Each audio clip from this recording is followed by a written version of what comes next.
हम और आप अक्सर बचपन से ही फिल्मों को देखकर बड़े होते हैं और फिल्मों से बहुत कुछ सीखते हैं। फिल्मों के संगीत और गाने के जो लिरिक्स होते हैं, जो लिखावट होती है, उसमें दिल और सांस का प्रयोग बहुत ज़रूरी होता है और अक्सर आपने गानों में ये सुना भी होगा। नमस्कार, पल पल इंडिया न्यूज़ में आप सभी का स्वागत है। मैं एक बार फिर आपके साथ में जुड़ चुका हूँ और आज नेशनल डॉक्टर डे की आप सभी को ढेरों सारी शुभकामनाएं, ढेरों सारी बधाइयाँ देता हूँ। डॉक्टर्स के बारे में यही कहा जाता है कि वो इस धरा के, इस पृथ्वी के दूसरे भगवान हैं, क्योंकि मुश्किल की घड़ी में सजगता के साथ दूसरों के लिए अपनी कर्मठता सिद्ध करना अपने आप में किसी भगवान से कम नहीं है, क्योंकि ये उपाधि हर किसी को नहीं मिल पाती है और कड़ी मेहनत के बाद वो डॉक्टर बन पाते हैं। बहुत बहुत स्वागत करता हूँ आज मैं संस्कारधानी की एक जानी मानी डॉक्टर साहिबा, डॉक्टर निधि दीक्षित जी का, जो कि पल्मोनोलॉजिस्ट हैं, और हम उनसे बहुत सारी बातें करेंगे, जानेंगे कि किस तरह से कोविड के बाद क्या स्थितियां बनी हैं, श्वसन रोग के जो मरीज़ हैं उन पर क्या लक्षण देखने मिले हैं, कोविड के बाद क्या समस्याएं हैं, ऐसी तमाम बातें करेंगे। मैम, बहुत बहुत स्वागत है आपका पल पल इंडिया न्यूज़ में। नमस्कार मैम, सबसे पहला सवाल तो मेरा यही है कि हाल ही में कोविड गुजरा, तमाम पेशेंट्स आपने भी देखे होंगे, कितनी मुश्किल भरी घड़ी थी वो, तो किस तरह के लक्षण आपको समझ में आए हैं कि कोविड के बाद जो पेशेंट्स हैं उनमें श्वास से संबंधित या छाती रोगों से संबंधित किस तरह के लक्षण दिखाई पड़ते हैं? जी हाँ, कोविड ने जो पेशेंट्स जिनको कोविड हो चुका है, जो कोविड से ठीक हो गए हैं, फिर भी वो आज भी तमाम सारी समस्याओं से गुज़र रहे हैं। ना कि फेफड़े, उनके किसी को मानसिक परिस्थितियों का सामना करना पड़ रहा है, किसी को हृदय रोग से संबंधित परेशानियां हो रही हैं, सांस से संबंधित, फेफड़ों से संबंधित समस्याएं तो हैं ही हैं, साथ में बहुत सारे पेशेंट्स जिनकी डायबिटिक पेशेंट्स हैं, जो बीपी के पेशेंट्स रहे हैं, किसी की डायबिटीज़ कंट्रोल नहीं है, अभी भी उतनी ही दवाई, उसी डोज में दवाई लेने के बाद भी उनकी डायबिटीज़ कंट्रोल नहीं है, बीपी की दवाइयाँ उतनी ही चल रही हैं लेकिन फिर भी बीपी कंट्रोल नहीं है। पेशेंट्स को सांस के, स्पेशली जो लंग्स से रिलेटेड हैं समस्याएं, सबसे पहली जो समस्या पेशेंट्स हमारे पास लेके आ रहे हैं वो है थकान। पेशेंट बिल्कुल ठीक है, सब कुछ है, लेकिन आज भी थकान बनी हुई है। भरपूर अपना डाइट ले रहे हैं, सब कुछ लेने के बाद भी पेशेंट्स को थकान बनी रहती है। दूसरी समस्या जो सबसे कॉमन है वो है पेशेंट अभी भी सांस फूलती है, खांसी आ रही है। सूखी खांसी की समस्या भी बहुत कॉमन है। पेशेंट्स 2-3 महीने गुजर गए हैं पेशेंट्स को कोविड हुए, लेकिन उसके बाद भी उनकी खांसी और उनकी सांस फूलने की समस्या बनी हुई है। तो ये सारी समस्याएं हैं जो मरीजों को अभी भी परेशान कर रही हैं।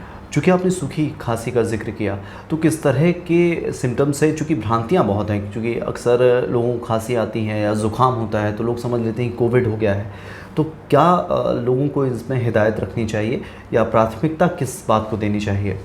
देखिए, कोविड के बाद की खांसी और कोविड की वजह से खांसी में अंतर है। कोविड के लक्षण हम सब, अब बच्चा देश का जानता है, सूखी खांसी होना, सर्दी जुकाम होना और साथ में बुखार आना, ये कोविड के प्राय मुख्यतः लक्षणों में आता है। पर पोस्ट कोविड, जो कोविड के मरीज जो ठीक हो गए हैं कोविड से, उनका पूरी तरह से कोविड चला गया, उसके बाद भी खांसी बनी हुई है और मूलतः सूखी है। किसी पेशेंट्स को कफ की समस्या भी है, पर अधिकतर पेशेंट्स जो हैं वो सूखी खांसी से पीड़ित हैं। अक्सर ये भी देखा गया है मैम कि लंबे समय तक खांसी आए तो टीबी का भी एक रोग जनरेट होता है बॉडी में, तो वो सिम्टम्स क्या हैं और नॉर्मल खांसी के सिम्टम्स क्या हैं? जी बिल्कुल, देखिए, नॉर्मल खांसी नहीं, खांसी है तो मतलब किसी ना किसी प्रकार का रोग है, कुछ ना कुछ परेशानी है। टीबी की खांसी हम लोग देखते हैं, टीवी पे भी प्रसारित किया जाता है। लंबी खांसी, 2 महीने से ज़्यादा खांसी चल रही है, साथ में भूख नहीं लगना, साथ में वज़न कम होना, ये मुख्यतः टीबी के लक्षण होते हैं। और हर मरीज़ को हम यही परामर्श देते हैं, यही सलाह देते हैं, यही बोलते हैं कि आप अपनी, जब भी आपको परेशानी है, आप अपने डॉक्टर से ज़रूर परामर्श लें, अपनी चिकित्सा खुद ना करें। बिल्कुल, ये आपने बहुत सटीक बात बोली कि खुद के डॉक्टर बनना, बहुत लोग हैं जो कहीं ना कहीं खुद के डॉक्टर बन जाते हैं। मैम, आपने थकान का जिक्र किया था, तो इस तरह के पेशेंट्स जो कोविड के बाद आ रहे हैं, तो क्या कोविड के बाद ही उन्हें इस तरह की थकान महसूस हुई? जी हाँ, ये बहुत कॉमन है। बहुत सारे, मतलब मैं कहूँगी कि मुख्यतः जो मेन लक्षण है पोस्ट कोविड वो यही है कि पेशेंट अभी भी थकान महसूस कर रहे हैं। तो उन मरीज़ों को हम यही बोलते हैं कि पहले तो आप अपना जो व्यायाम है वो करें, साथ में अपनी संपूर्ण आहार लें, फुल डाइट जिसे हम बोलते हैं एक बैलेंस डाइट लें, जी, जी। और पानी की कमी नहीं होने दीजिए। पानी जो है वो खुद एक औषध की तरह काम करता है। बिल्कुल। तो इन सब मौसमी फलों का सेवन करें और ड्राई फ्रूट्स वगैरह का सेवन करें, उससे उनको काफ़ी हद तक रिलीफ मिलता है। जी, चूँकि व्यायाम की आपने बात करी है, एक अभी भाई साहब हाल ही में हमारे पास भी आए हुए थे, उन्होंने ज़िक्र किया कि हमें सांस लेने में तकलीफ़ होती है, दिक्कत होती है। तो एक बगल में भाई साहब खड़े हुए थे, उन्होंने आंसर दिया कि भैया आप सुबह कितने बजे उठते हो? तो उन्होंने बताया कि हम 8 बजे उठते हैं। तो उन्होंने बोल दिया कि भैया सुबह जल्दी उठा करो, रामदेव बाबा ले जाते हैं बाकी आपसे। तो व्यायाम का जिक्र आपने किया, तो किस तरह का व्यायाम प्रणाली भी, चूँकि ये हमारी संस्कृति को दर्शाती है, किस तरह से व्यायाम से भी हम इस चीज़ को कवर कर सकते हैं? जी हाँ, व्यायाम का वैसे भी बहुत रोल है। जी। स्वस्थ रहने में व्यायाम का बहुत अहम भूमिका होती है।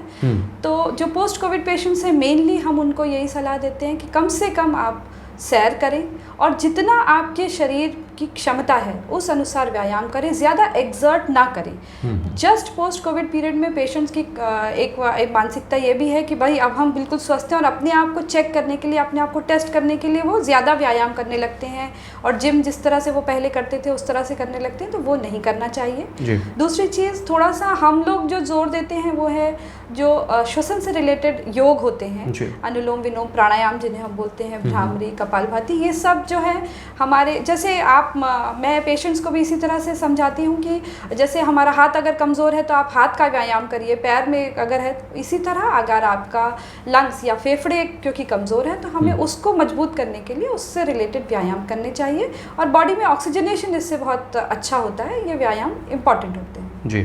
फेफड़े कमज़ोर होना, क्या ये आनुवांशिक है या किस तरह की समस्याओं से फेफड़े कमज़ोर हो जाते हैं? क्या आपको समझ में आता है, ताकि जो लोग यूथ हैं ख़ास तौर पे वो सावधानियां बरतें अभी से? देखिए, फेफड़े आनुवांशिक रूप से कमज़ोर होना ऐसा तो नहीं बोलूँगी, लेकिन ऐसी बहुत सारी बीमारियां हैं, समस्याएं हैं फेफड़ों से रिलेटेड जो कुछ हद तक जीन्स या आनुवांशिक भी होती हैं। जैसे कि हम जानते हैं एस्थमा का रोग होता है, और भी बहुत सारी ऐसी समस्याएं हैं, सीओपीडी है हम लोग, और बहुत सारी ऐसी जेनेटिक बीमारियां जिसे हम कहते हैं, वो फैमिली में रन करती हैं। मतलब कि कुछ ऐसे मरीज़ हैं जिनकी माता जी या पिताजी को एस्थमा की शिकायत रही है, उन मरीज़ों में या उनके भाई बहनों में ये समस्या कॉमन होती है। कोविड को लेके ऐसा कुछ जेनेटिक नहीं है, बट हाँ उसका रिस्क फैक्टर ज़रूर है, उससे जेनेटिक से उसका इतना रिलेशन नहीं है। प्रदूषण कितना प्रभावशाली है, कितना नुकसान पहुँचाता है एक स्वस्थ व्यक्ति को? बिल्कुल पहुंच जाता है। जो आपका यूथ का आपने जो सवाल किया था, उसको सबसे पहले तो मैं यहाँ से इस मंच से आप लोगों के एक सलाह देना चाहती हूँ, धूम्रपान से आप लोग दूर रहें, क्योंकि बहुत ही एक कॉमन समस्या है, स्पेशली यूथ में स्मोकिंग की समस्या या धूम्रपान की समस्या से ग्रसित हैं। तो मैं उनसे यही बोलूँगी कि जितना आप धूम्रपान से दूर रहेंगे, धूल धुआं, वैसे ही प्रदूषण बहुत ज़्यादा है मेट्रो सिटीज़ में वाहनों की समस्या है, एंड गांव में स्पेशली जो ये हमारे यहाँ पे कंडों का इस्तेमाल होता है, जिसे हम बायोमास फ्यूल कहते हैं, स्पेशली भारतवर्ष में रिसर्च ने बताया है कि मोर देन 50% जो गांव में ये जो कंडों का इस्तेमाल से जो धुआं निकलता है, उससे सांस या फेफड़े की बीमारी उतनी ही हद तक होती है जितना कि एक सिगरेट या प्रदूषण से की वजह से होती है। जी, देखिए दिनचर्या जो है मैम वो लगभग भागम भाग वाली हो गई है। ज़िंदगी लोगों की बड़ी दुर्लभ बीत रही है, लोग ज़द भी कर रहे हैं अपनी रोज़ी रोटी के लिए भी। तो इन सब तमाम बातों को ध्यान में रखते हुए भी अपने स्वास्थ्य का किस तरह से ख्याल रखा जा सकता है? एक स्वस्थ व्यक्ति को दिन में ऐसी कौन सी वो चीज़ें हैं जो करनी चाहिए ताकि उसकी सांस भी प्रॉपर चलती रहे, उसे श्वसन से संबंधित कोई समस्या ना हो, फेफड़े स्वस्थ रहें? किस तरह से वो अपने आप को टेस्ट कर सकता है? सबसे पहले तो स्वस्थ शरीर में ही स्वस्थ मन और मस्तिष्क का निवास होता है, ये सब हम सब जानते हैं। जी। तो 10 से 15 मिनट हम सब, कितनी ही व्यस्त हों, 10 से 15 मिनट हम सब अपने स्वास्थ्य के लिए दे सकते हैं। संभव हो तो सुबह उठ के 10 से 15 मिनट आप कुछ भी व्यायाम, हल्का फुल्का व्यायाम ज़रूर करें। अपने आहार, डाइट, जो हम लोगों की एक कॉमन समस्या है, हमारे स्किप मील्स करना, जो हमारा जो भोजन है, हम लोग उसको नियमित रूप से नियमित टाइम पे नहीं करते हैं कि भाई काम में व्यस्त थे, वो एक हमको अवॉइड करना चाहिए। और एक बैलेंस डाइट, आजकल हम लोगों की प्रॉब्लम क्या है, कोई बात नहीं, गए रेस्टोरेंट में गए, थोड़ा सा या पिज़्ज़ा बर्गर एक आध कुछ सैंडविच लिया एंड दैट्स इट, हो गया। पर ये नहीं होना चाहिए। एक प्रॉपर नियमित हल्का फुल्का आहार हम सबको डेली एक संपूर्ण आहार लेना चाहिए जी। और फलों का सेवन करना चाहिए।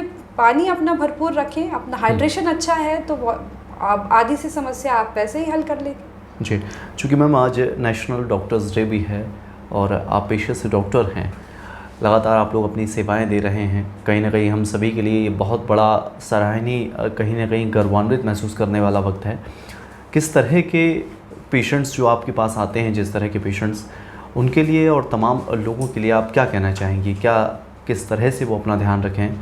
कोविड का वक्त भी है, तीसरी लहर को लेकर आपके क्या विचार हैं? किस तरह से जो अस्थमा के पेशेंट्स हैं उन्हें भी ख्याल रखना चाहिए अपना?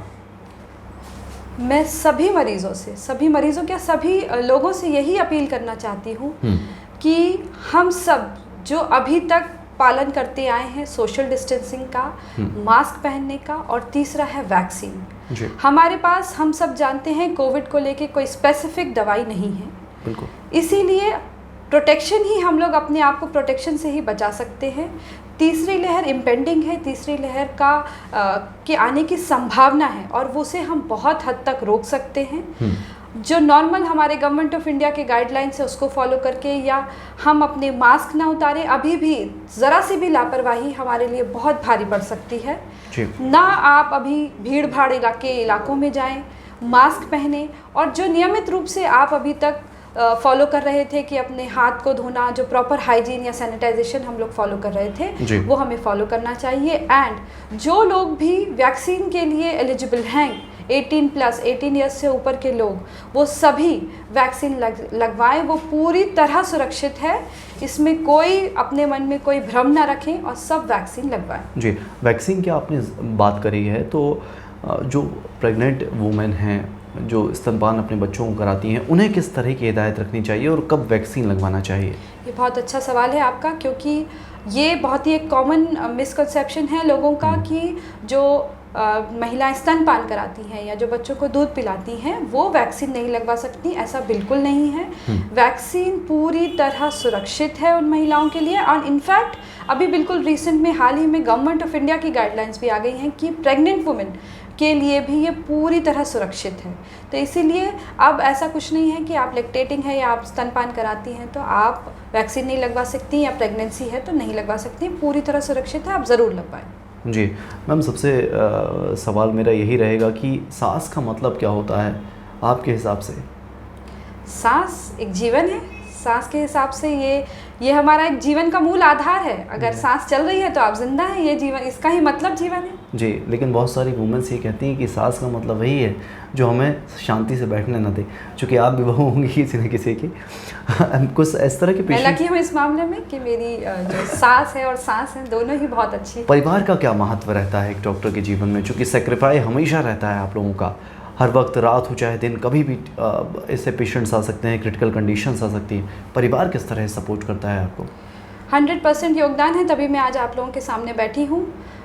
मुझे शिक्षित करने में मेरे माँ बाप का बहुत बड़ा योगदान रहा, और उसके बाद आज मैं अपने व्यवसाय में अपना जो 100% दे पाती हूँ उसमें संपूर्ण योगदान मेरे सास ससुर का है, मेरे परिवार के माहौल का है।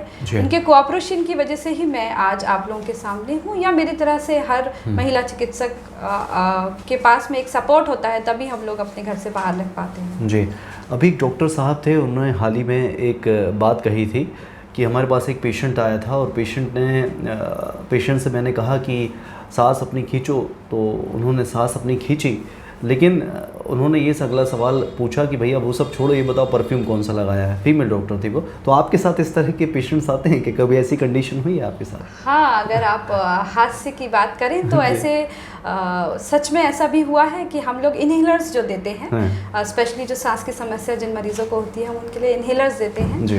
तो बहुत समझाने के बाद हम पहले डेमोन्स्ट्रेट करते हैं पेशेंट को, पर कुछ हमारे जो ग्रामीण पेशेंट्स रहते हैं उनमें से कुछ पेशेंट्स को समझ में नहीं आता, तो उन्होंने उसको इनहेलर को समझ नहीं पाए। उनको जब डेमोन्स्ट्रेट कर रहे थे, जब उन्होंने समझा नहीं, तो उन्होंने जब मरीज़ को बताया तो उन्होंने अपने शर्ट पे वो दवा ले ली और उसके बाद वो हमारे पास इस समस्या से भी आए थे कि हमें जी। पूरी तरह आराम नहीं मिला है। और हम लोगों की ये कॉमन प्रैक्टिस होती है कि हम पूछते हैं कि आपने किस दवा लेके आई है और किस तरह से लेते हैं, बताएं। जी तो फिर वो मरीज को लेके आए, तब मरीज ने बताया कि वो जो सेवन कर रहे थे वो सही तरीका नहीं है। जी जी तो जी। उनको समझाया गया। जी, ग्रामीण अंचलों में चूँकि रहने वाला भारत वहीं बसता है मैम, तीसरी लहर के पहले आपके हिसाब से संस्कारधानी या शहरवासी जो हैं, ग्रामीण अंचलों में रहने वाले लोग हैं, किस तरह की हिदायतें उन्हें रखनी चाहिए, क्या रूटीन है जो फॉलो करना चाहिए?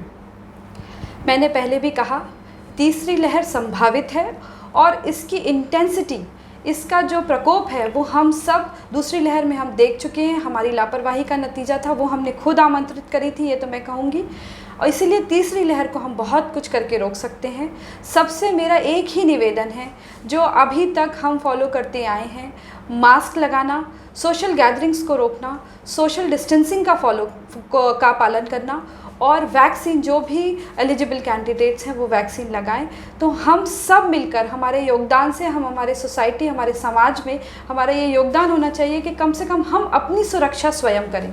ऐसा हर इंसान करेगा, हर व्यक्ति करेगा, तो हम बहुत हद तक उसकी इंटेंसिटी, उसके प्रकोप को कम कर सकते हैं।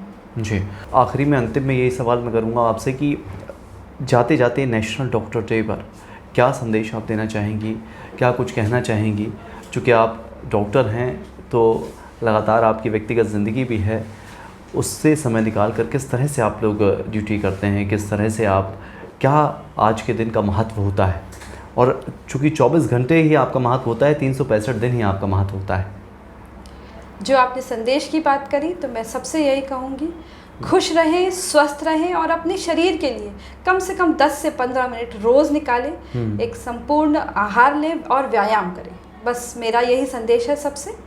और आपको कुछ भी समस्या हो, आप स्वयं चिकित्सा न करके अपने किसी भी डॉक्टर, जो भी आपके डॉक्टर हैं, अपने नज़दीकी चिकित्सक हैं, उससे परामर्श लें। जी, बहुत बहुत शुक्रिया मैम तमाम जानकारी साझा करने के लिए। बहुत बहुत धन्यवाद। हमारे साथ में पल पल इंडिया न्यूज़ में डॉक्टर निधि दीक्षित जी थी, जिन्होंने तमाम बातें करी नेशनल डॉक्टर्स डे पर। हम तमाम डॉक्टरों का तहे दिल से आभार व्यक्त करते हैं और यही गुजारिश करेंगे कि आप अपनी सेवाएं निरंतर यूं ही देते रहें, क्योंकि आपकी सेवाएं हमारे लिए बहुत ज़रूरी हैं। लगातार देखते रहिएगा पल पल इंडिया न्यूज़। फिर लेकर आएंगे किसी खास मेहमान को।